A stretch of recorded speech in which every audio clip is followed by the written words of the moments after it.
I really like having a little piece of woods right behind me. We love to see the animals. There's a fairly decent deer habitat in here, and they'll come around, and I love them up to the point where they start eating all my rhododendrons. Again, some pine, because that's where the brook is, and that's kind of a nice little secluded spot to go. I go and sit there and just relax. I've owned the land for over 20 years.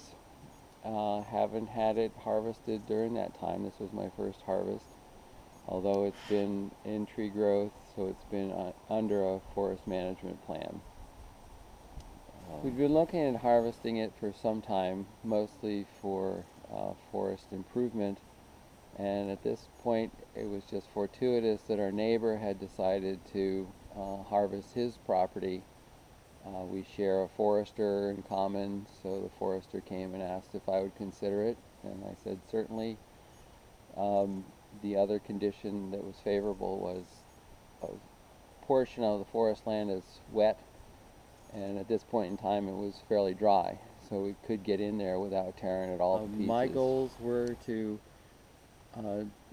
accomplish sort of three things. One was to improve the quality of the forest, getting out the poor quality trees, achieve a little bit of revenue, but also maintain land for wildlife habitat. So we weren't looking at a major cut, we were looking at more of a forest improvement. I like sort of a natural condition.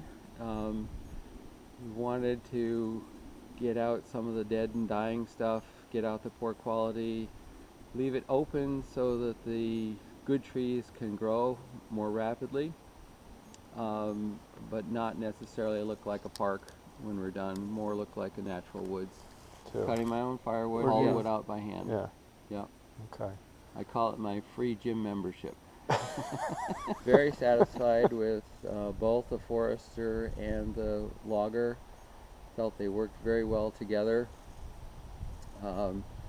They clearly had experience together, and it all went very smoothly because of that.